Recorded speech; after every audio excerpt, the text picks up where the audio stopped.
Hello, everyone. This is Efrain Castillo, internal medicine resident at the University of Miami Jackson Memorial Hospital, and I am very excited to present this intriguing case titled Unmasking the Unusual, Chronic Rhino-Sinusitis with Osteomyelitis Caused by Unreported Candida duobushaemulonii. Chronic rhinosinusitis is a common condition that typically resolves with standard medical therapy. However, in rare instances, it can progress to severe complications such as necrotizing fungal infections, bacteremia, and even osteomyelitis. Candida duobushaemulonii is a multi-drug resistant pathogen within the Candida hamuloni complex. While it has been historically associated with superficial infections, its emerging role in invasive infections poses a significant diagnostic and therapeutic challenge for us as internal medicine physicians.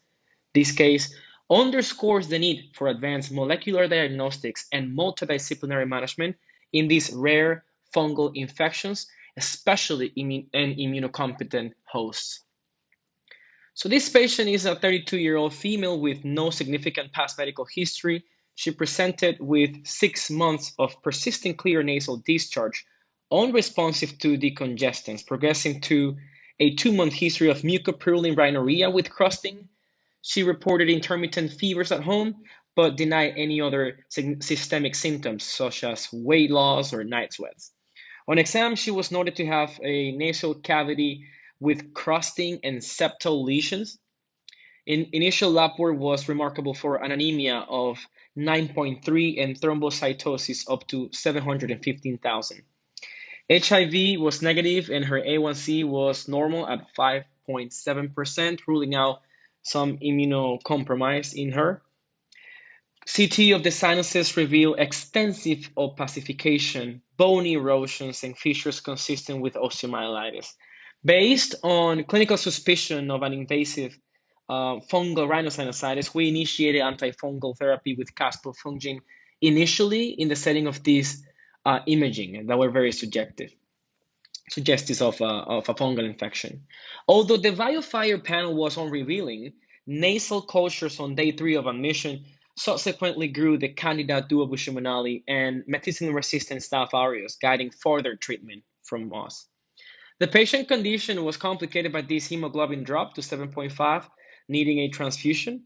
Blood cultures revealed initially gram-negative rods, prompting antibiotic adjustment to meropenem, and we later de-escalated to cefepime and amikacin. Persistent fever led to a nasal biopsy, which confirmed the necrosis and the acute inflammation. She underwent laryngotomy and debridement by ENT.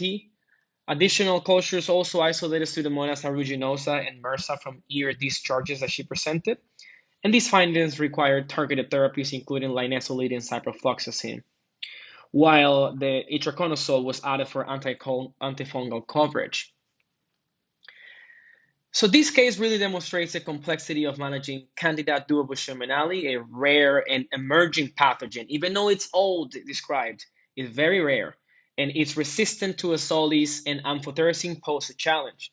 Its identification often requires molecular diagnostic, including the PCR, and also standard culture methods may fail to identify it. So early initiation of antifungal, specifically caspofungin, plays a crucial role, specifically in our case, for the control of this fungal infection.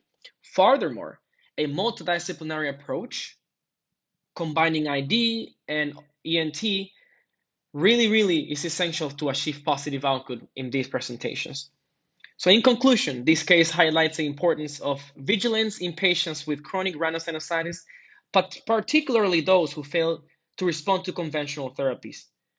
This case really underscores the utility of echinocandins like caspofungin and advanced diagnostic in managing multi-drug resistant fungal infections to keep it in our differential even in immunocompetent hosts. Thank you, and I'm happy to answer any questions.